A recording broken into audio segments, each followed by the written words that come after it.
All right, everybody. How's everybody doing? Welcome back to the Texas League Weekly Video Podcast. I am your host, Dwayne Morrow, aka Devastator, joined by my usual co-host, Robert. My life is hard because I have to work from the office 3 days a week. Caldwell, also known as Mathis King. We have our commissioner, Jared Cowan, aka Stairway to Evans, also known as Ladies, Please Don't Bother Me, I'm Trying to Work. And this week we are joined by our guest host, Nate. Nate, tell us a little bit about yourself, how long you've known Jared, how long you've been in the league, and if you've won the league, and what's your team Well, I'll start with where I met Jared. So one of my friends, his roommate was selling weed out of his room my second year, first year of college.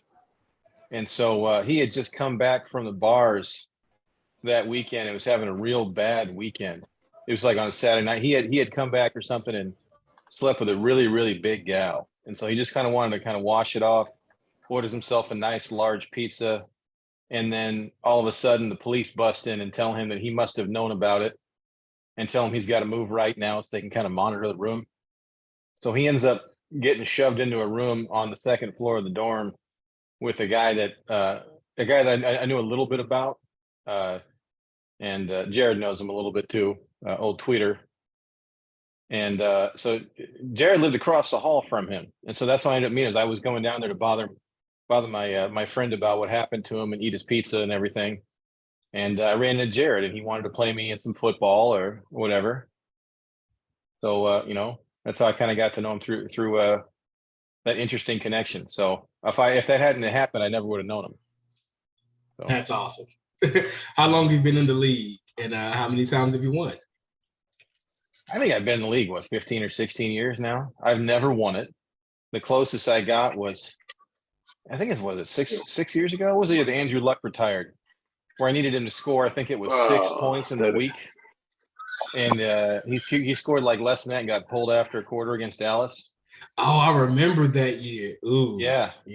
I could have put an Andy Dalton that week, and it would have won me. He only had 10 points. I sent a Twitter message to Andrew Luck, let him know how I thought about it. I'm sure just like all the other people that week, guy cost me $500, and if I see him in a bar, I'm going to send him a bill. Like, you owe me a drink. I mean, I'm certainly sure he has the money to cover it, but does he have the money to cover everybody he owes from that season? I don't know. Have you seen him lately? He doesn't look like he eats anything anymore. Listen, he's skinnied up after football.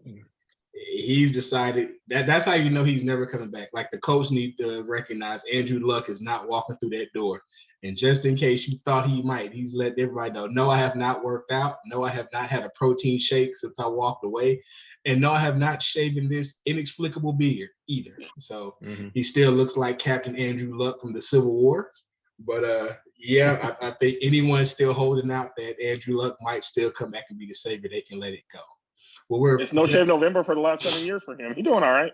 Yeah, he's doing better than me. You know, my No Shave November is always very iffy, but that's okay because I still look good. But anyway, though, so lots of good NFL games this week from a fantasy standpoint. So we're going to start this week off. I know that we're not going to touch on every game this week, but I do want to highlight a couple of things that were interesting this week from a fantasy scoring standpoint. Now, usually everybody knows defenses are usually pretty, even, and kickers, they're hit or miss. There was a large amount of scoring from defenses and kickers this week. So just glancing at the stats from our league, there were 12 defenses that scored in double digits this week. Only 7 of them were actually owned in our league. And the Commanders, of all people, led the way with 21. The Patriots and the Ravens had 18 apiece. And if you were facing one of them, like I was, you definitely noticed the uptick in scoring. But then the kickers also found a way to get loose. We had a lot of field goals this week. Again, there were 10 that scored in double digits. 6 of them owned in our league. Tyler Bass from Buffalo scored 20 points. Tyler Bass from Buffalo scored almost 20 more points than somebody starting quarterback Kirk Cousins did. But we're definitely going to get back to that later because I know that was You a realize he nice sore scored point. 25% of my point total, and I went against him. Just throwing it out there. So Brett Maher for the Cowboys had 19, and Evan McPherson somehow scored 14 for a Cincinnati team that seemed to be scoring touchdowns every time you look, but he still managed to get in on the scoring. So that was an anomaly this week. So now let's get into the games. Kicking off week 11 was Thursday night football, Titans versus Packers. Our guest host happens to be a Packers fan. So if you watch this show, you know what we love to do. We love to make a person come on and explain why the hell their team lost this week. So Nate, take it away. Tell us what happened to your Packers this week at home. Well, I think it begins and ends with whatever Rodgers is or is not doing. There's probably something wrong with his thumb. I saw some tape on it before the game, and he's been missing throws all over the place. So that's part of it. But really, they just had kind of a offensive lights out all season long, outside of maybe Aaron Jones and a couple of highlights out of a few receivers. But there's really nobody has established as Devontae Adams to kind of bail him out. So, they've got, I think Romeo Doubs is out, and they're starting to see a little bit out of Christian Watson. He's kind of becoming what he's supposed to be, but that's really all you're kind of getting out of it. The bigger problem was on defense. They were holding Derrick Henry to about 3 yards a carry for most of the game. But I think after a while, they just kind of wore him down, and then they were able to kind of pass over top on, too. So really, the team just isn't in very good shape. They're beat up all over the map. There's something weird going on in the offense. They're not really able to. I think no one's really pressured by Aaron Rodgers this year. They're able to play him pretty tight, and the running game isn't enough to make up for it, to make anybody on it. So that's kind of the way I would look at it. It's kind of been the same formula every week against them. You just keep expecting Aaron Rodgers to be who he is and, have one of those 400-yard, 4-touchdown games where he just outsmarts everybody down the field. And again, the Titans defense is not very good. And, we really thought we were going to see Aaron Rodgers that came out at home and really, showed out from a fantasy standpoint. I mean, 227 and 2 touchdowns, no picks, but I mean, it just wasn't enough. Good to see Randall Cobb back on the field. Pretty decent fantasy day. 6 catches with 73 yards. I'm sure his fantasy owners would have liked to see him get one of those touchdowns that went to Watson. But yeah, just not good at all. Dr. Deuce, talk to us about what the Titans was able to do on their side of the ball for success. If you unmute yourself, it probably would help us hear you. And I pull a Cowan. Damn it, my bad. I apologize. I didn't mean to pull the JC. It won't happen again. My bad. All right. Tannehill was able to throw the rock. He threw for over 330 yards. He was finding people. He threw 22 for 27. When he's throwing that well, it's hard to go against him. Derrick Henry was running. He got his 87 yards, which is kind of an interesting fact. Why Derrick Henry have more receiving yards almost than the rushing yards for the Green Bay Packers?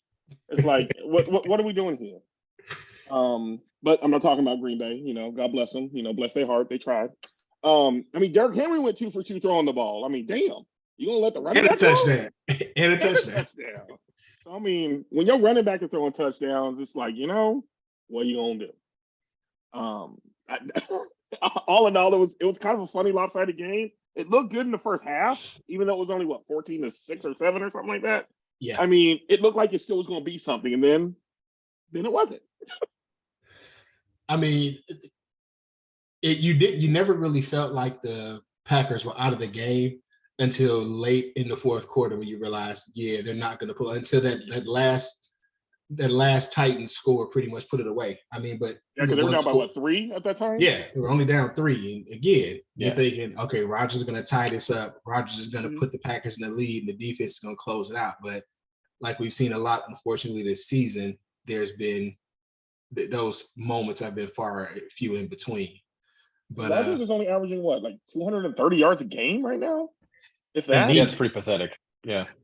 But think about it, which is hilarious because again, Aaron Rodgers himself, Lord bless him, because the arrogance has been earned. But he's even said it before. You know, my down years are career years for other players, and it's true. Yeah. But the unfortunate thing is, in a down year, your quarterback can't have a down year and lose games and try to make excuses for. So, at the end of the day, as you know, as Coach Tuna told us, you are what your record says you are. And right now, the Packers are not looking like they're going to even make it close to a run to the playoffs. But as a fantasy owner, as these last 3 weeks, 2 or 3 weeks of the fantasy regular season coming up, depending on how your league is set up, you definitely want to see Rodgers try to hit some strides and keep this chemistry going with Watson and keep things going with Randall Cobb as the playoffs approach. All right. I've heard this week they said they're going to start playing playoff football is what they said, whichever that means. So I'm not hopeful. Didn't they get blown out by the 49ers at home during their last playoff game? That's true. And in the year before that, weren't they blown out by the Buccaneers again at home? See, Debo, you're bringing up old stuff. We don't talk about that stuff. I'm just trying to figure out which playoff football you're referring to. I think we're talking. He wants to play divisional, maybe wild card divisional round playoff football, not NFC Championship football. Oh well, considering they had a bye the last 2 weeks in the first round, that also doesn't sound pretty good for them. Yeah. All right, so let's go to our next NFL game. We had the one-loss Eagles versus the Colts. This petty Raiders fan would like to congratulate Jeff Saturday on his first NFL loss as a head coach. You like that? You like that? Yeah.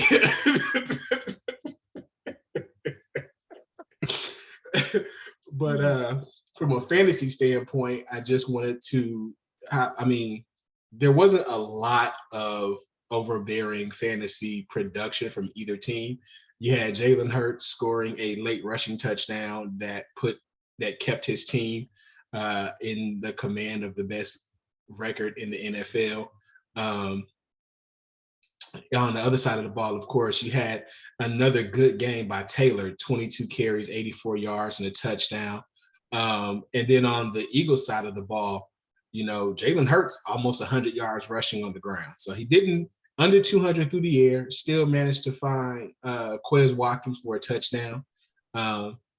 Good PPR stats from Smith and A.J. Brown. Smith 6 for 78, A.J. 5 for 60. So, you know, like I did mention last week, despite their record and despite the perception, the Colts are a veteran team who were at home. They play for pride. There's a lot of pride in that locker room. And until about the last, 90 seconds of the game, they were really in it.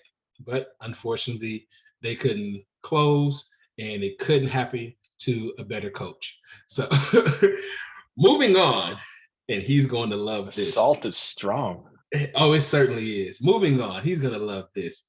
The Raiders defeated the Broncos. Dr. Deuce, talk to us about the fantasy implications of that game, since you are a fellow AFC West participant. You would make me talk about this crazy team in silver and black. But you know what? It's all good. I'm a professional, sort of. All right. So here's what it boils down to. Number one, the Broncos are trash. Let's just get it out there. I mean, it's true. I don't know what they thought they was going to get when they got Russell Wilson. I mean, I understand what he did in Seattle. I like Russell Wilson. He got good taste in women. I appreciate what he's doing. However, he's not playing like the Russell Wilson in Seattle. He's playing like the Russell Wilson who thinks he's still playing baseball. So I'm a little confused with what he thinks he's doing. He don't play for the Rockies. He thinks he's still playing shortstop somewhere. So, God bless him. However, here's what this game boils down to. Derek Carr throws for 300 yards. Jacobs rushes for over 100 yards. Adams catches for over 130 yards. That spells a win. Now, as much as I hate to admit, yes, I have Derek Carr on my fantasy football, which was hard to do, but I do have him. And every time they have those stats, when you look back, the Raiders, I say 95% of the time they win the game. If they don't shoot themselves in the foot like they did try to. But then, Denver being who we know they are, they're like, oh, we're just going to leave Devontae Adams open for some damn reason in overtime and just let him walk on in the end zone because you know what? Why the hell not? Merry Christmas. So. And it was almost the exact same route on both touchdowns. It really was. But, I mean, for fantasy implications, I'm like, Jacob fans are happy. Adams fans are always happy. And Carr somewhat fans, got their 20 points. They still lost by like 60, but you know what? They got their 20 points. So, Fair enough. And another fantasy implication is Denver released running back Melvin Gordon after yet another fumble, which was forced by Max Crosby. Tell him to stop eating popcorn before the game. His hands get slippery. Gordon had 2 fumbles in the earlier game when they were in Las Vegas, another fumble against the Raiders. So, I don't know a lot about being an NFL GM, as much as I like to play one on the weekend on the computer here in Yahoo, but I don't think there's a lot of market for an oft fumbling running back that can't seem to average more than under 3 yards a carry. So I don't know. Melvin Gordon's going to probably bounce around somewhere the rest of this season, maybe next season, but I think we got a career winding down on Mr. Gordon, the former Charger. Anyway, I needed him not to suck this. I need him not to suck because now I got to go look for another running back until he signs with somebody and shows some production. I needed the help.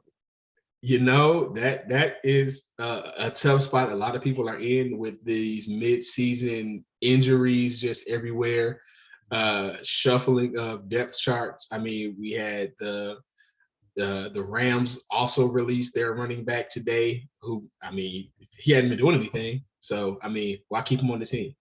So I get it. But all right. So moving on, we had a game that was moved to a neutral site because of a massive weekend of snowstorms in upper New York, where we had the Bills who took on the Browns in Detroit.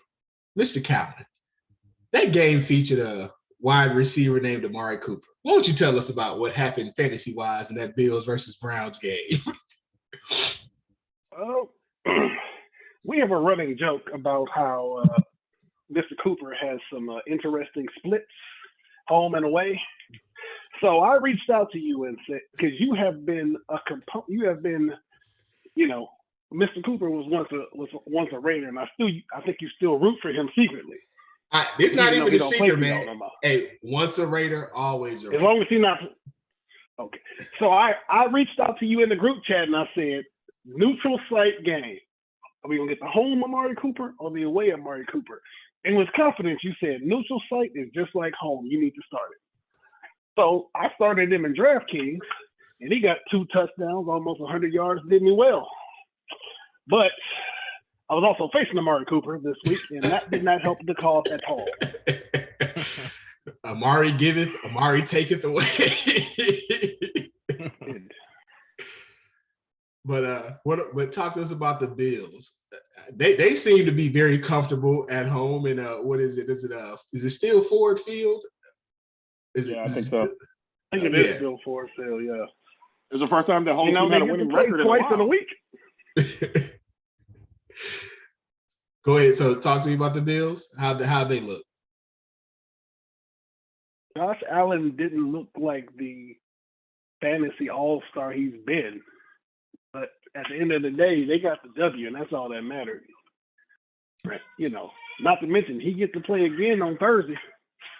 This in is Detroit, true. So he doesn't have to go nowhere. They stay. They might as well. I mean, who wanted to fly back home and all that? Those piles of mountains of snow. No sense to fly back home in that. I will say, just got a hotel and chilled out. I will say that if you are a Dawson Knox fantasy owner, you had to feel good about this game, especially if you're in the PPR league. 7 catches for 70 yards. I mean, that's 14 all day long in PPR. But so hopefully they'll continue to build that relationship. I mean, they've got weapons all up and down the field. So, they've got so many receiving weapons. You can't expect everyone to go off every week. I mean, Stephon Diggs had a bad game. He still 4 catches, 48 yards, and a touchdown. So that's what we call a bad game for him. But still, fantasy-wise, fantasy owners got to be pretty happy about that, close to 14, 16 points, depending on your league. All right. So the Cowboys versus the Vikings. Nate, the Vikings are your divisional opponent as a Packers fan. How did it make you feel to see the Cowboys go into Minnesota and just slap the Vikings around a little bit? It was deeply satisfying to have the Vikings feel the way they should feel about the quality of that team. They do suck. I don't care what their record says. They're not going to go anywhere in the playoffs. I'm saying it now. And anyone that believes otherwise lives in Minnesota. So I've watched a lot of seasons of Minnesota ball, including, what was it, 90, was it 99? Where I got to watch them blow that field goal, first one all season. I think that was 90. I think that was 98 for the 99 Super Bowl. Yeah, get beat by the Falcons. And so that's just what people come to expect out of that town. And they should come to expect it this season too. I've been staring at. I've been down in Florida here at Universal Studios, and they got this bar outside with this gigantic Jerry World style like LED screen with this big picture of Kirk Cousins' face on it. And Why?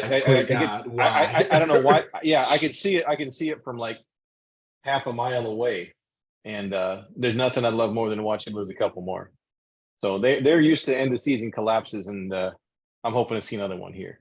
But it was satisfying to watch them not make it to the end zone this week, despite all the weapons they have. Indeed, Dr. Deuce, there may be a running back controversy developing in Dallas. Talk to me about Pollard versus Zeke. You know, I can agree and disagree with the running back controversy. I see where you're going with it, and I do agree there's an issue. And the issue is they need to get rid of Zeke. Zeke is not doing him and his little tiny little fucking half shirts. They need to just let him go. He's almost as bad as no shirt Mook, but no, they just need to just go on and just let him go. Pollard is showing that, you know what? This is my spot. You're going to have to pull this spot away from me. He's balling out like he wants that damn job. I mean, and, you know, me being greedy in the NFL league that we in, Pollard did me pretty well to got me my 170 points. I just wish I could have did the same thing in this league, but it is what it is. But, you know, watching Pollard catch that one pass and go, what, like 70 some odd damn yards? I'm like, it was 68. Yeah, he was 68 for the touchdown. Like, yeah, man, I'm like, when was the last time Zeke did that? College? Third year in the league, possibly, but it wasn't 70 yards. It was maybe about 30. Zeke don't go for long runs or long catches anymore. So, running back controversy-wise, yeah, I think Jerry Jones himself is looking like, man, I paid all this money for this cat. What else can I get him to do? Maybe he can sell some concessions up in the stands. I don't know, but he needs to figure out what he's gonna do with Zeke, because Zeke might be just a third down back going forward. That's what I would do with him. Yeah, but you owe him all that damn money. You can't really. You're gonna have to trade for him. But who wants to pick up that dollars? I mean, I guarantee. $11 million dead cap. Right. Yeah. So you can't cut him for $11 million. You know. But you definitely. But here's the deal. I mean, we all know Jerry Jones is a businessman, and according to Spotrac, if they cut him at the end of the season, the dead cap is 11.8. His salary, his cap hit for 2023 is more than that. They would save almost $5 million, and the salary cap has been going up every year. Do you think Jerry cuts him if he can't trade him? Yes. Why wouldn't you? Tony Pollard produced almost 200 yards in the air and on the ground, and he's much cheaper. No matter what you say about who could use Zeke though? Denver could use him. Right. Denver can afford him too. This is true. And they're definitely not afraid to sign a running back that may be fighting a little bit of career suicide. So I don't see with the way that Tony Pollard is playing that Ezekiel Elliott is still a Cowboy next year. Pollard is clearly the feature. Like that injury where Pollard just was, he was producing, and it was Cooper Rush, and so you had Dak and you had Zeke out, and so Cooper Rush and Tony Pollard stepped up. Dak is in no danger of losing his job. Zeke is. So the next game we want to discuss fantasy-wise is the Chiefs versus the Chargers. Jared, talk to us about that AFC West matchup. To be honest with you, I did not watch until the very end of the game because I had already come to terms with the fact that I had lost in fantasy.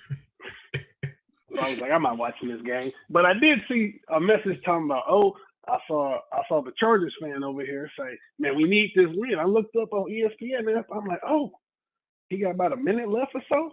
Let me turn this game on. And then, somewhat similar to Amari Cooper, Travis Kelce just opened. There's no one. He just walks on in the end zone, and I could just hear Deuce's heart breaking all the way in Arizona. Why? Because it was the same thing last time we played him. Same thing we played him last year in the overtime. Same thing we played in the game before that. Kelce, every single time. If there's at least 1 minute on the clock, I don't give a damn if they're going 92 yards. They're going to score a damn touchdown on us. It is what it is. As a Charger fan, we haven't made peace with it, but we understand it's coming. And on top of it, that's the first time we scored in the second half in the last couple of damn games. We had the lead going in the second half, and we can't score a damn point. And I'm tired of these damn one-possession games against the motherfucking Chiefs.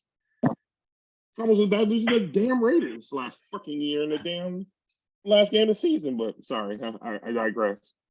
It's okay. We'll just have to use the kid. We never marked that it's kid friendly on this particular video, so you're good. feeling some anger here. You know, I will say this though. There were Justin Herbert 280 with 2 touchdowns, an unfortunate pick that did lead to a touchdown for the Chargers. Austin Eckler, I mean, again, continuing to just put the team on his super strong back. 83 and a touchdown, solid game. Palmer coming in after Williams got hurt. Yes. So, man, do you think they rushed Williams back? I do. I mean, he came down awkward after that. He had a great first catch. That was a beautiful catch to stay in bounds, but he just came down awkward. And even with Keenan Allen, you know, he ain't been hit since the last time we played the damn Chiefs, week 2. And so him fumbling that damn ball didn't help. But, you know, once he gets a little more reps, I mean, I like that Keenan Allen's back. He was on a snap count. Williams was full force, but he got hurt early. Indeed. One of our friends, let's say, you know, if you give Patrick Mahomes the ball with 10 seconds left in the game when your team has the lead, that might be too much time. I mean, it was the all Kelce show. I think that I wish I should have grabbed the graphic, but there was a Gronk versus Kelce through their first 100 games or first 63 games, some kind of stat it was, but essentially Kelce had 20 more touchdowns and 120 more catches and you know, a few thousand more yards. So no offense to Gronk, who clearly has the edge of Super Bowls, but I think if you're talking about who was the better tight end, in the end, Kelce's going to clearly right now. I think Kelce's Gronk. number 3 tight end of all time. He's number 3. Ooh, who you putting in front of him at 1 and 2? Gonzalez and Gates. Gonzalez and Gates. I don't know. That's solid. I'm definitely here for Kelce top 5 at this point in his career. But I think that you can't take away some of the old heads that were great tight ends when it was a position that wasn't thrown to at this kind. Now, some of these tight ends, you know, they are basically just too big to be listed as wide receivers, but they're straight up receivers. They don't block shit. So they just catch pass. Name one block Antonio Gates made in his career. I'll wait. So, I mean, hey, but again, Kelce is fast making the argument is made for him to be an all-time great, no doubt. All right. So that was our Sunday night game. Monday Night Football, as we know, is always the last chance for a lot of teams to get a comeback win or to in the lead. You're trying to hold on to a lead and you're praying that wide receiver quarterback stack that you're facing, hey, 2 boobs, 2 balls, 1 goal, doesn't do what they're supposed to do and get you the W. So it was also, I believe, the final international game of the NFL season with the 49ers and the Cardinals in Mexico City. So what you have here is you have the 49ers who have their high-paid backup quarterback that they look, I'm going to say it again, the John Lynch looks like a genius for being able to get that Jimmy Garoppolo contract restructured and get him to agree to stay as the backup after they handed the keys over to Trey Lance over the summer. And on the other side of the ball, you have the Cardinals, who came into this season and their offense was expected to produce a lot more. He had a brand new high-powered wide receiver in Hollywood Brown, dynamic young quarterback in Kyler Murray, but for a lot of reasons, they're just not able to, they haven't been able to produce. I mean, you've had suspensions, you've had injuries. JJ Watt's heart gave out on him. Call of Duty Modern Warfare 3 dropped. So, I mean, there's a whole lot of distractions keeping the Cardinals from being what they needed to be. And so what we ended up with was a very lopsided 49ers victory. So from a fantasy standpoint, you got to be happy with Jimmy G, 228 and 4 touchdowns. Elijah Mitchell, 59 on the ground, still sharing carries with McCaffrey. He only had 39 yards on the ground, but he had almost 70 through the air. I mean, dual threat is what he does. Deebo Samuel doing it on the ground and through the air. So, you know, you have to wonder if you're a Deebo Samuel fantasy owner with those running backs, was he still going to get his carries? You know, he has financial incentives built in this year as a running back. So I'm sure he was not only seeing the end zone, but also hearing the cash register as he scored a rushing touchdown last night. And then Brandon Ayuk, 2 catches, 20 yards, 2 touchdowns.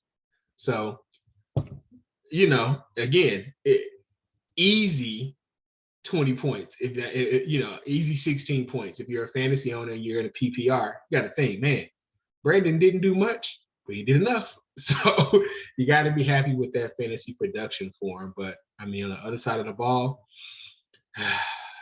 James Conner, 42 yards. We're going to come back to that stat. James Conner, 42 yards. Not 40 yards, but 42 yards. Remember that. So we're going to come back to that. All right. So let's jump into last week's games and see how the hosts did with their predictions. Yeah, that's not necessary. We're good. Oh, no, my brother. We must. All right. So let us start with Mathis King versus the Big Green. Simply because no matter what his record is, we are rooting for our co-host. None of us picked him last week, but we were rooting for him. I picked me. Well, no one in their right mind picked you last week. And we did not see this coming in terms of a final score, but let's just take a look. I saw it coming. Well, then talk to us. If you saw it coming, why did you still pick yourself, sir? Okay, because I thought Matt Williams would actually do something, or Mike Williams, excuse me. I didn't expect him to get hurt after 1 catch, but, you know, it was what it was. I thought I'd get a few more points. I knew Patterson would at least give me a touchdown. I didn't know it was going to be our kickoff return time. But, I mean, I figured he'd do something for me. Right. But, you know, I just need to give me 5 points a week. You know, Hill, I don't know what the hell I was thinking. But Tucker gave me solid, got me 7 points. And, you know, Chargers defense, we don't talk about them. But you know, we don't talk about Bruno. We don't talk about the Chargers defense. I wish I would have started. I feel like from a prediction standpoint, you might as well just have high expectations to win, but just pick yourself to lose. I mean, you lost 5 in a row before this.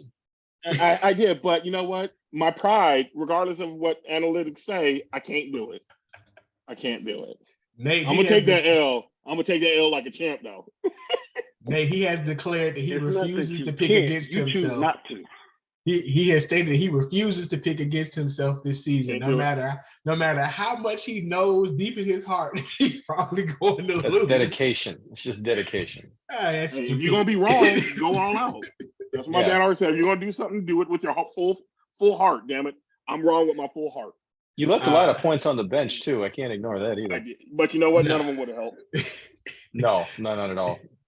The loss would have been less than 50 or whatever it was, but it still would have been an L. So I still would be 1 and 10. Palmer doing on the bench? Look, damn it! I just said I forgot to put his ass in. Right? Because I put Mike Williams in. You know what? Just stay in your damn hotel. I don't want to ask you. No, I'm sorry. I mean, it was a judgment call. I had Palmer in, but I'm like, oh, Williams is gonna play today. All right, I'm gonna put him back in. usually you know your own team pretty well, but yeah, but then Williams got hurt, and I'm like, well, damn it. I'm staying away from Green Bay's offense. Yeah. So like I we picked up discussed, Donovan Peoples-Jones like right before the game started because I'm like, oh shit, I need another wide receiver, so I went and picked him up on waiver, and he was available. that wasn't bad. It paid off. Yeah, it's not bad. That was a great pickup. You just needed him to score 66 instead of 14.6. Well, funny. So going into the Charger game at night, I'm like, okay, so if Williams gives me 60 points, I'm back in there. And my son looked at me like, he ain't gonna get 60 points. I'm like, look, damn it, don't take this away from me. He could. You don't know. Right. The chance is never zero. Exactly. Well, it was the moment he got hurt. I'm like, there. well, there goes that win. Oh, his chance of winning this week was less than zero. with a 2%, it was less than zero with a 2% margin of error. Oh snap! It was a good game though, for the most part. So for Big Green, I mean, Justin Fields again, he's questionable now, but I mean, quarterback, it was pretty much a wash. Like I thought that Justin Fields was the better start this week against Atlanta. He just barely outscored Dak Prescott on the bench. Derrick Henry, 26 points. I mean, Williams 24 points. The kicker with 20 points, almost 25% of my whole score. It's like I knew I was defeated, so it was what it was. So this was another one of those feast or famine games for Williams. I mean, see, look, he's back in one of those 3-game stretches where he's just eating, right? So Thursday against Buffalo, I would consider sitting him if things trend the way he's been trending this season. But hey, let us go to Stairway to Evans versus Company Man. Nate, Jared desperately needed a win this week against Caleb. Talk to us about how he did. He was coming after me before the game, asking if I wanted to trade him some tight ends, and I told him no. But I don't even think getting Kelsey would have helped him win this week. No production out of Kirk Cousins. That had to be a big part of it. Total hot garbage. He didn't like that, I guess. Didn't like that. The problem is, I got family up in Wisconsin, and I don't know if you know anything about the area out there, but Kirk Cousins advertises for this subpar pizza place called Pizza Ranch. And so every time we see him, I was born in Milwaukee. I'm very familiar. Okay, see now Pizza Ranch is trash. It's just like Cousins is trash. Basura. The only endorsement he's going to get. Yeah, but anyways, he just didn't get that performance out of him. I mean, receivers didn't make it. No. The only person who showed up was Kittle. Unlike my co-host here, I was able to swallow my pride and predict myself to take an L. So at least I got that right. This is true. Like to point out, I'd like to highlight a couple of things.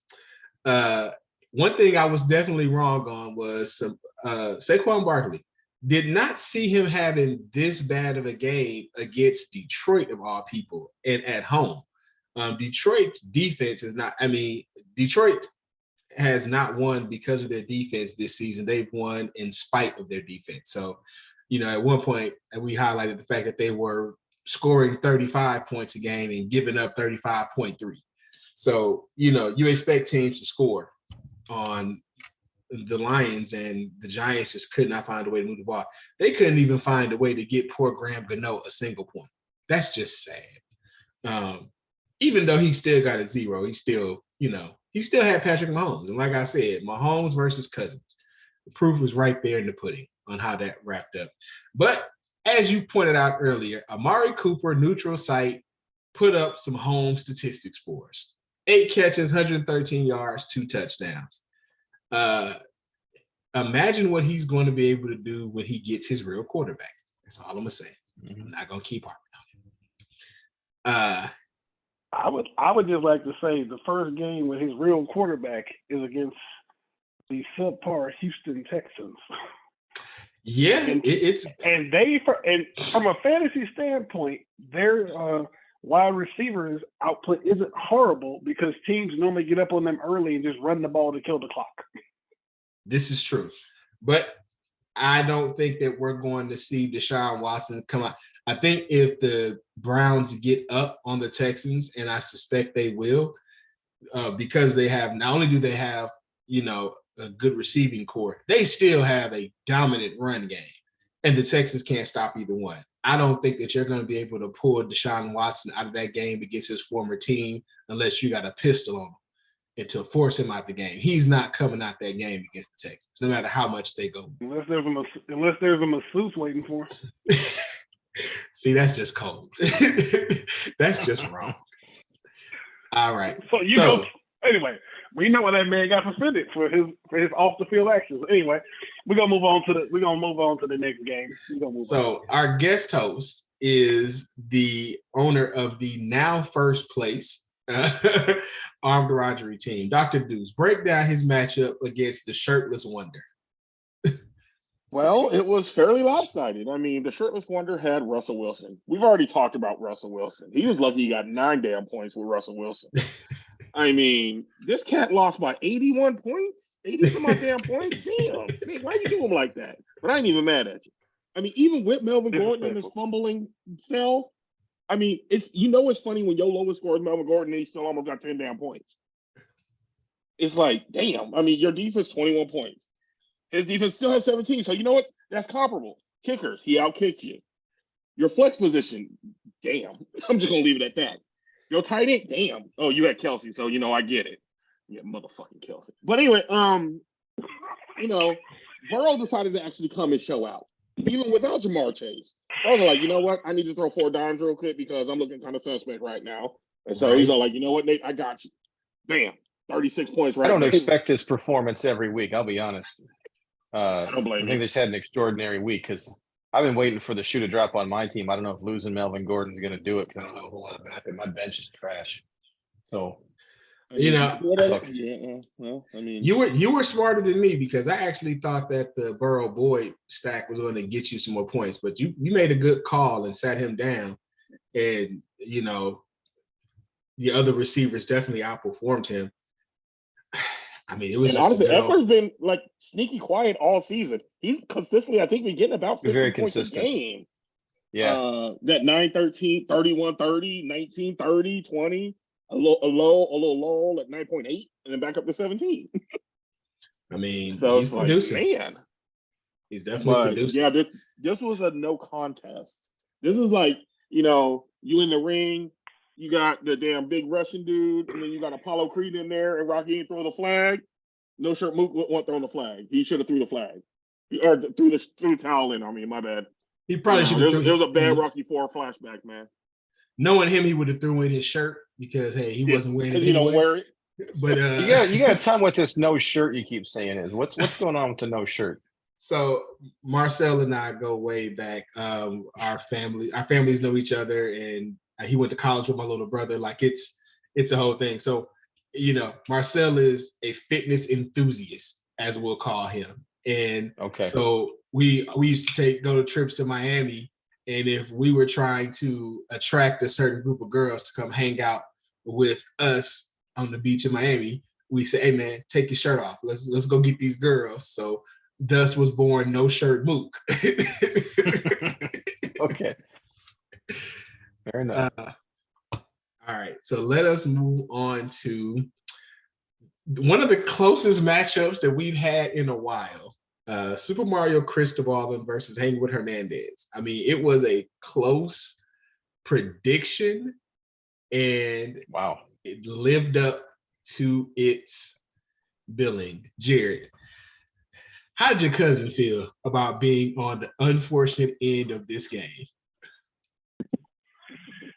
I didn't even really pay attention to it until you brought it to my attention. So I texted him, and his answer was, "I was pissed," which I believe is understandable for anybody, because I've been in those shoes, and you just look at yourself and be like, "Really? How? You rather get I can't speak for anyone else, but I'd rather get blown out instead of losing by such a close margin." Remember that 2 points you lost to me that one year? Just throwing it out there. I remember, so I just wanted to see if you remembered. He lost to me with a closer No. game than that. It was what, 0.07? I think it was. No, I believe Deuce still has the closest when it was 0.03, if I remember. If I remember correctly, I also rattled off 5 consecutive wins against you and a championship. We're not talking about that. We're talking about the closest that game, point my brother. Why he got to bring up off-topic stuff? Right, exactly. We're talking about how close games were, not how many times you took me out of stuff. The reason why we can't have nice things. I'm just Tony's saying. goose egg really cost him here. Only This one, is one reception out of him. I mean, one catch and he wins. did he even have he had one target. Had he caught that one target for any yards, that's a game. Also, as I was saying earlier in here, James Conner had 42 rushing yards. We are a league that gives fractional points. 4 yards. Oh, that's true. Hold this man to 40 yards rushing. He had 12 receiving yards. How many catches did he have? 2. I guess it's just one. Just one? No, he just had one.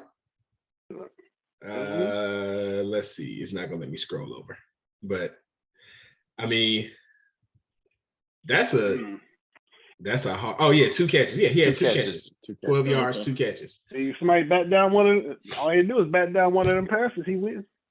So this was one that all 3 of us picked last week to go to Super Mario Cristobal, and we all got that one wrong.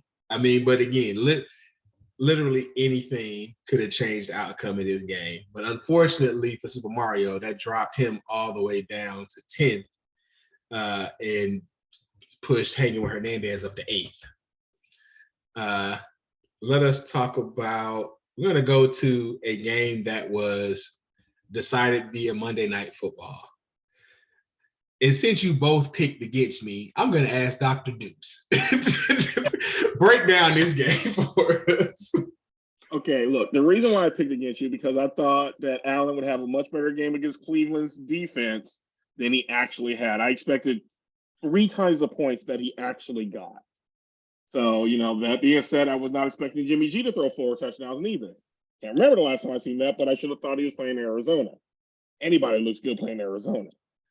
And so it's like, damn, I didn't take that into consideration. I didn't think Pollard would go out for 35 points. I mean, I figured Pollard get 20, but not 35. Right. So yeah, I literally said you're gonna lose, even with your 0 points from your defense. I thought you were gonna lose. I thought Melanie had your numbers. I'm like, the matchups just don't look good for you. And that concussion for Joe Mixon didn't help the cause either. Yeah. No, it did not. Go ahead, Nate. P. Ryan came in and he acted a fool. So I believe that if Mixon stays in that game, that we might have been right with our prediction. But such is life. Shout out to my second cousin by marriage, Samaji P. Ryan. Shout out to all my P. Ryan family down in Choctaw Bluff. So I don't know if any of my cousins will even see this, but they can't say I did never shout them out. So despite me laughing at the beginning of the game in the first quarter when the rain was still falling and the game looked really sloppy, I did not think that it was going to be a good game for me. I came in 30 points combined between Jimmy G and Deebo Samuel, and they were able to produce, almost a combined 50. What really had me tearing my hair out was the 30 points combined from her kicker and her defense, which is what made me want to go and look and see it. Damn it, these kickers and defenses are doing a lot this week. I need to see what's going on. But it was a very tough matchup. I'm glad I was able to get the W. Like I said last week, I believe in miracles. I did not stay in 11th place like I thought I would. I moved all the way up to 9th. So, one game at a time. And so we'll take a look at our last matchup of the week, which was, again, a straight beat down between Kirkwood and Muff Divers. It just wasn't a good game for Muff Divers. I thought that Lamar Jackson was going to have a much better week than he ended up having, again, facing that Carolina defense that's been giving up points. Lamar Jackson, being the double threat that he is, just, he just wasn't able to get it going against the Panthers defense. But his team got the W, and as anyone would tell you, I'm sure that's all he focused on. On the other side, I mean, Chris's team just flat out produced at every position. Lowest scoring player was CeeDee Lamb with 7. Everybody else at least double digits. And Jalen Hurts, again, passing touchdown, rushing touchdown. You would have liked to see similar production from Lamar Jackson. In this case, it would not have helped because he still would have lost by a lot. And it's not that he left a lot of points on the bench. It's just that it was one of those off weeks. I mean, he got goose eggs from Moore and from his defense, who was busy giving up points to the Detroit Lions at home. But, it's like that sometimes. So for the season, we now stand at Jarrett still has a slight lead, over 57% on the season. I'm still doing slightly better than a coin toss at 54%. And Deuce maybe needs to go to a coin toss to get back above 50% on his predictions. Hey, all I got to go is 6 for 6 this week, and I'm back above 50%. Just saying. Oh, that's it? Just quit picking your team. Just quit picking your team. That's one way to get the guaranteed W. All right. Is that our usual junior co-host I hear? Yeah, he was agreeing with Nate that he needs to stop picking his team. Sounds good. All right. I'm not picking the Packers. All right, let's jump directly into our Week 12 matchups. Starting off with a battle of co-hosts. Nate, you don't have to break down everything on the team because, again, we've done that week to week, so we're familiar with who we are. But just tell us who you like this week in this matchup and why. I'm taking Stairway to Evans. I think that Vikings probably bounce back this week as much as I hate them. But I think that it'll be probably not terribly close, maybe 10 or 15 his way, just based on what I can see here. So, indeed. Dr. Deuce. I like Devastator in this one because I think Pollard's going to eat up the Giants defense. And I think Taylor's going to come back and show you something that, look, I was worth that first pick when you picked me. I know I was shady at the beginning of the season. I'm going to give you 20 points this day against Pittsburgh Steelers. God, my money's on Devastator to win. God, I hope I really do need Taylor to have a great game. I'd love to see that from him. I'm also going to go with myself. I would love to see a revenge game to avenge my loss to Stairway to Evans earlier this season. Do not know for sure if this is what my final lineup is going to look like.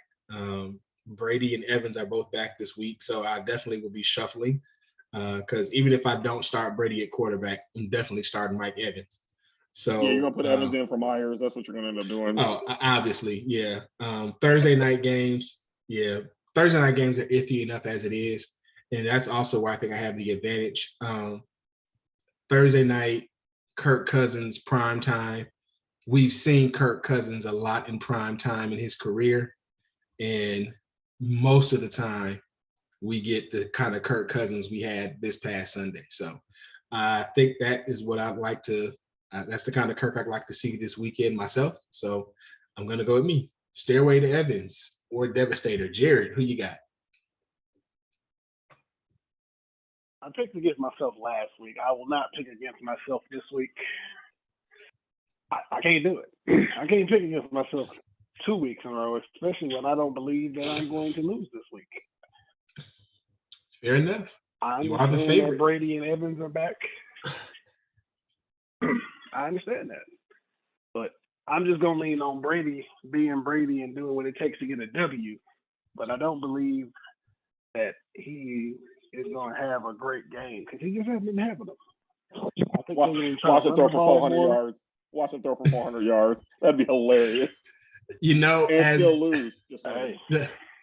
I would love that because it would be the great conflict of Jared watching his team do well on the field, but yet knowing that it hurts him in fantasy. So trust me, that's been on my mind as I've been trying to figure out which quarterback to start this upcoming weekend. So we shall see, my brother.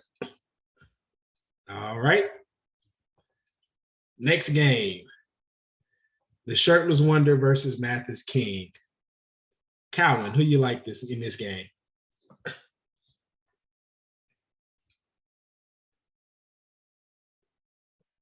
You might want to look at his bench because he got some people on his bench that he haven't put in yet. Just throwing that out there. Yeah. Did we lose your audio, Jared? I see you talking, but I can't hear you. I know he got Waddle on the bench, so you know he's going to start him. I said I'm going with the shirtless one because I'm gonna go out on a limb because there's a rumor that Chase is supposed to play this week. Even if he don't, like you said, you got Waddle on the bench, you got Wilson on the bench, you got Mostert on the bench, and who are they playing? Houston. I mean, you can't. Somebody got to rack up some points in that matchup. Man, It might be all of them, but somebody. Wilson and Mostert are both not going to eat. I mean, Wilson looks good. He's been producing better than Mostert this season, so you expect one of them to go and have a good game. One of them should eat. Waddle gonna eat. I think even Russell Wilson should have put up a decent performance against Carolina. I don't think Russell Wilson is going to be the quarterback that he rolls with. And Rodgers probably will be. Yeah. I mean, it's Philly, it's prime time. Again, Rodgers may not, the Packers may not get the win, but they're going to have to throw the ball a lot to beat Philly. So with that revamped Philly line, they just going to, I guess they just like, you know what, we're going to. Let's see. I do not envy him at this quarterback decision. Luckily he's got Gesicki, but man, that's he's in that territory now where we've seen, Kirkwood's team with being one team heavy. He's got a lot riding on Miami offense wise. If he has to go with a Miami receiver, tight end, and running back this week, that's a lot of pressure on one offense. An offense that has been producing this season, mind you, but everybody can't eat in the same game. But I also believe now his team being one team heavy is due to trades in the NFL. He didn't draft it like that, if I remember correctly. Because I believe Jeff Wilson was in San Francisco. This is true. San Francisco at the beginning of the season? Well, he wasn't with them in the beginning of the season. There were a couple of trades.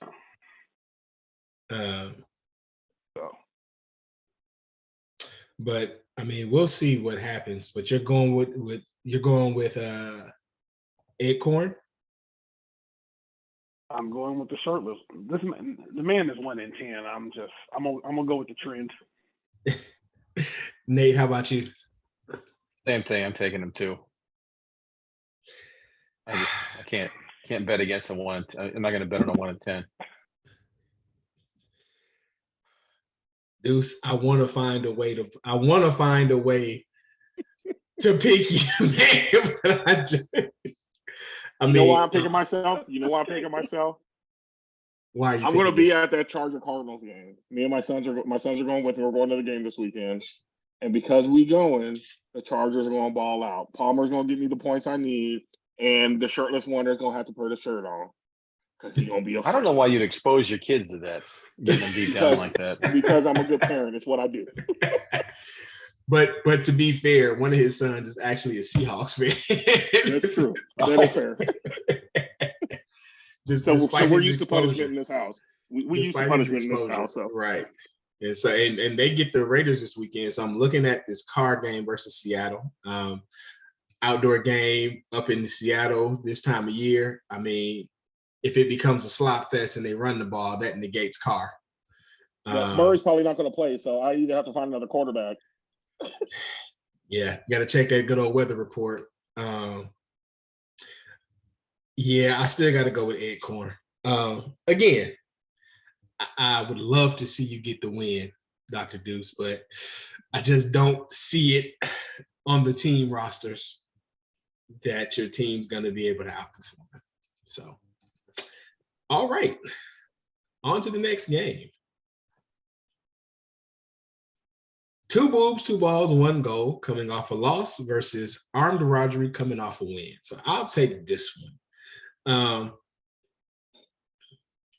Armed Rodgery actually not favored currently in this game. So we got Josh Allen back in the building where he just played last week. So he should have a little bit higher level of comfort on that field. Joe Burrow at Tennessee. If Jamar Chase plays, it's going to be a massacre, I think. I mean, look what he's been doing without Chase. Like, without Jamar Chase for the last 3 games. 19, but then he found himself and he put up 36. 2 picks, not good, but doesn't hurt you that much in our league point-wise for interception. So I still see a very strong team across the board. A.J. Brown. Josh Jacobs is going to get his points. Mixon's in concussion protocol, so it might not even go this week. Dawson Knox, a good game, but again, short turnaround week with Diggs and Davis being back in the mix this week. I don't see him putting up enough points to make a difference in this game. So I'm going to go with Armed Rodgery. Colin?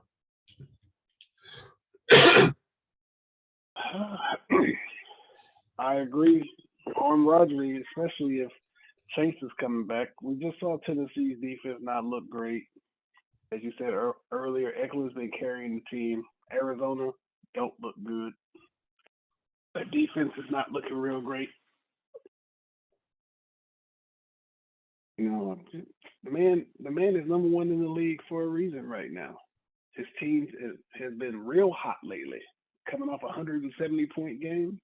And now I don't think he's going to have another 170-point game this week, but I do see another strong performance in his future and another win coming his way. Indeed. Dr. Deuce. Hate to go against you guys today, but I'm going against you guys today. And here's why. I think this is going to be a really, really close match. I think the difference is going to be Pacheco, that damn running back that Kansas City's been using instead of Edwards-Helaire. He actually did. He kind of balled out last night. Carl, I know you said you didn't watch that game. Not kind of. Watching him run, I mean, granted, he only got 10 points. It was a quiet 10 points. But holy crap, he actually did really, really well. And he's like sneakily good. And I actually just like watching what he did. He's going to be the difference maker. For that reason, but I got Melanie winning. He was playing the Chargers. I don't care. He shut the hell up. Yes, he was playing the Chargers and everybody can run against us. But it's more than that. You got to look at more than that. But I'm also betting that Jamar Chase does not play. So Jamar Chase does not play. I think it's, regardless, like the prediction's close. I think the real score is going to be close as well, but I give the edge to Melanie. Fair enough. Now Jamar Chase plays, I'm going to be eating crow because she's going to get blown out probably. It is what it is. Fair enough. And honestly, I kind of hope Jamar Chase plays because I got him in my work league, and somebody dropped him when he got hurt. I'm like, dumbass, I picked him up, just waiting for him to start playing again. You dropped it. I don't even want to get into the stupidity They're of that like, he's on particular IR. move. I'm like, he'll be back. I'm like, okay, cool. Picked him up. He just been sitting on my bench chilling. And I'm in first place in that league. I'll have him for the playoffs. That was not a smart move. Nate, who you got in your game, sir? I actually got Melanie this week too. Betting against myself. Reason for it is I figure I kind of know where my team isn't real strong. I don't think even with Cup out, Robinson's going to get bigger numbers. They're still kind of struggling down there. And McKinnon's not getting all the touches. So unless he vultures a touchdown or two, I didn't see him pulling out because it's going to be close, but I don't think there's enough points there. I wasn't even thinking about to the same extent. I thought Joe Burrow's probably going to get 17 to 20 anyways. Doesn't matter who he's throwing to. So unless Mixon, unless he either has a sub out for Mixon, because I don't think he's going to play this evening. I don't know yet, but yeah, I figure. I really doubt if Mixon plays this week. I just don't see enough points there right now. The only exception is Kelsey goes out again, then, but I'm still betting against myself. Fair enough. Fair enough. All right. Next up, Company Man versus Hanging with Hernandez. So, Company Man would definitely be happy if your prediction is correct and he manages to win this week because he'll take over the number one spot. But Jared, what do you see between these two? And who do you like? Oh, Again, selfishly, I would like the projection here is 0.15. Very close. Between the two right now. Very close. I see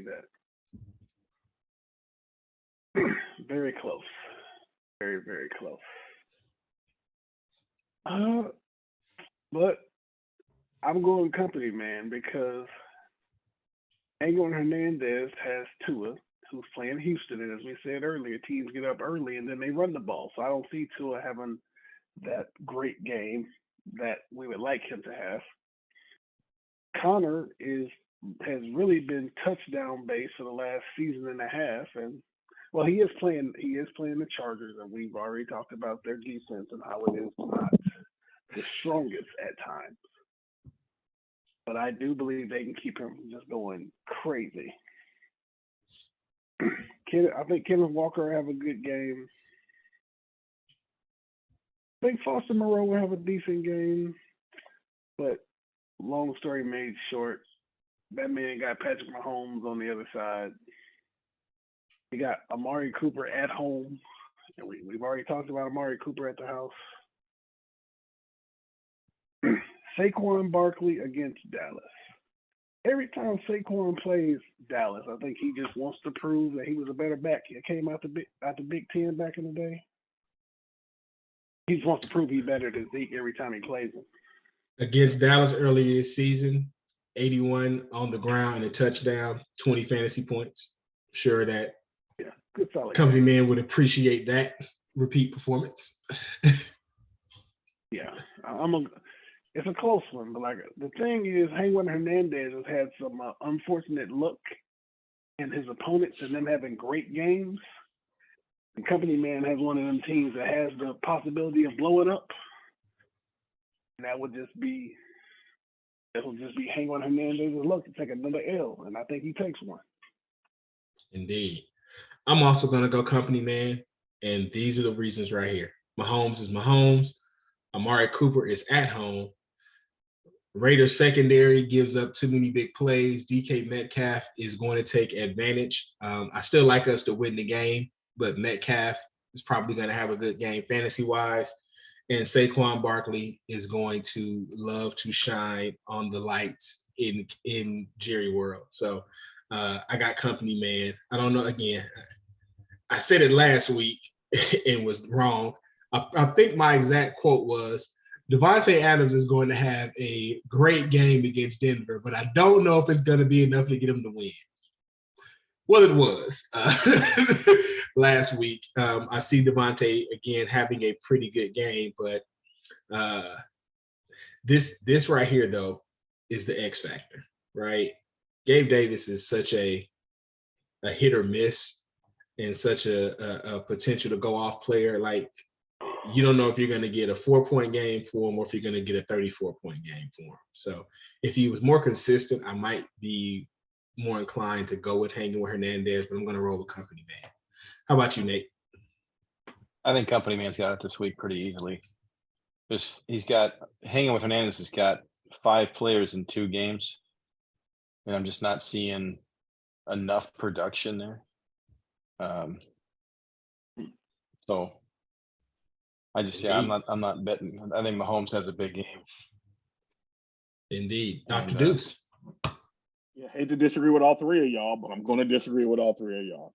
Here's what it comes down to. You don't hate to disagree with us. I don't. But here's what I think it boils down to. He just likes to be 47% right. So 45.5, but who's counting? But here's what it's going to boil down to. The Chargers don't stop anybody from running. Yes, Connor's usually only a touchdown guy, like down in the red zone. We're going to allow him to run, unfortunately, through the middle on us. It's what we do. We are the Chargers, is what we do. Walker, if it turns into a muddy game or a rainy game, Walker's going to eat. He's going to be running the rock a lot. We all know the kid can run. Those 2 people right there is going to be that difference in why Hanging with Hernandez wins. Fair enough. That, and I need to catch up with points with y'all, so I need to keep going against you. Fair enough. You're going to be wrong again, but hey. We shall see next Tuesday, sir. You could also go with, I'll keep losing, but all right. Kirkwood versus Super Mario. I mean, talk about a tale of 2 halves of the season. Super Mario started off the season, I believe, 3-0 and 1-7 since, including a heartbreaking loss last week. Jared, does your cousin pull it out this week against Kirkwood, or is it tears for him again? Yeah. Justin Herbert has been very inconsistent for him. But they are traded me playing when I asked him Arizona.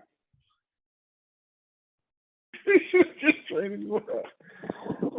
Yeah. I believe that you did inquire about that, and he asked for a ridiculous haul that he wasn't gonna get.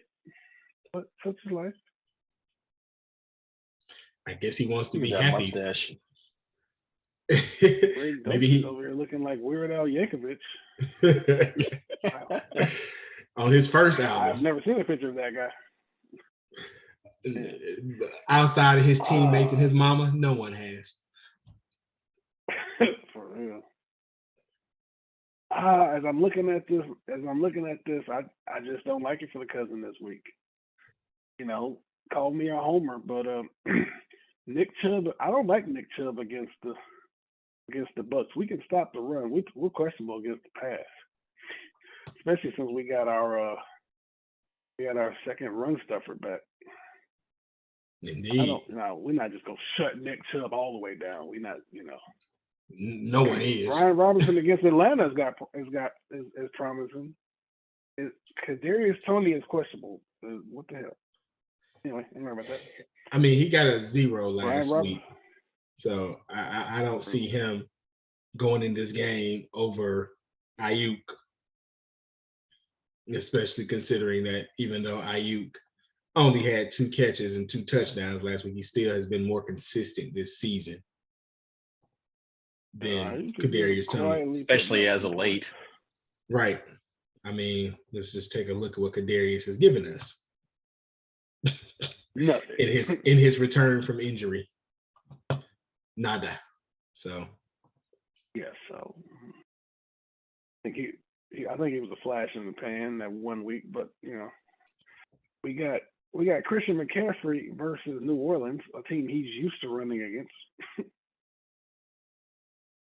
In New Orleans. So in New Orleans. We got Latavius Murray. The new start, the new first string running back. Indeed. He used to run it against Carolina. He spent some time in New Orleans. Indeed. Yeah. Kirkwood is on a nice little win streak, and I think that it continues this week. Nate, what you think? I would concur. I think he continues to roll this week. I think all right. Dr. Deuce probably do pretty well against my Green Bay. So. Well, I don't know, man. At least the weather is not a factor. Both cold weather teams, and it's definitely going to be some weather going on Sunday night, but I don't know. Jalen's been hit or miss. Yeah, I got Kirkwood since you asked. I'm sorry, I forgot to say it. No. Yeah, I was just commenting on Nate, but okay, Kirkwood as well. Mm-hmm. We have our first concurrence of the day. Sorry, Cuzzo. You know, the last couple of times we all picked against you, you got wins. So hey, maybe there's some reverse karma going your way this week. It ain't gonna happen, but hey, anything's possible, except for Mathis King winning. And on our last pick of the week, we have Muff Divers versus the Big Green. We got a house divided? That we do. Nate, can you break down this wife versus husband matchup for us and let us know who you pick? I'd probably take Muff Divers this week, actually. What do you like? I'm thinking Jefferson bounces back this week, gets a few more points closer to average. I think Lamar Jackson does the same against Jacksonville. And as far as the other side's concerned, probably get pretty decent points out of Hill and Henry, but I'm just not seeing enough on the other side. I don't think Dak's going to get even close to 20, projected 25 or whatever. I don't see it happening. So I don't know. It shouldn't be that close, and he's posting a pretty big underdog, but I think he wins by 10 or 15. Nice.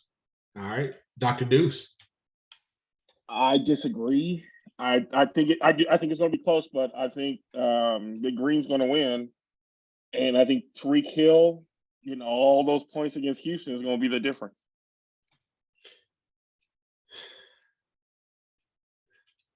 I'm kind of torn on this game because there's a lot of matchup question marks, right?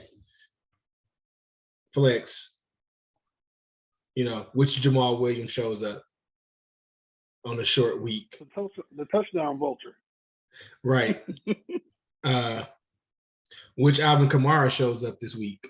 Derrick Henry shows up against Cincinnati. Derrick Henry's going to be Derrick Henry, right? So he's going to get you 80 yards. He's going to get you a touchdown. The question becomes, which offense shows up for Cincinnati? High-powered or, the Red Rider BB offense? If they get into a situation where it's a close game and they can just keep feeding Henry, that, of course, works to Big Green's advantage. But if they have to start throwing the ball downfield, that takes Henry out of the game.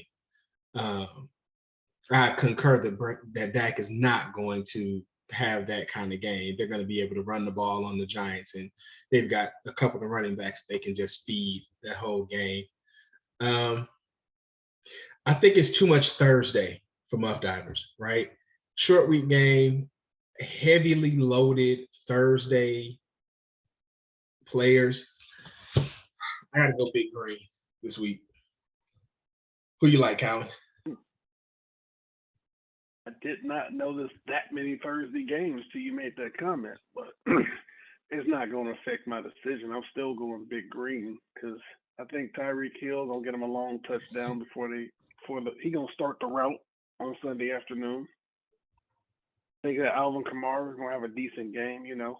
Usually when him and CMC go at it, they each try to show out. So I think he'll have a decent game. Derrick Henry is who he is.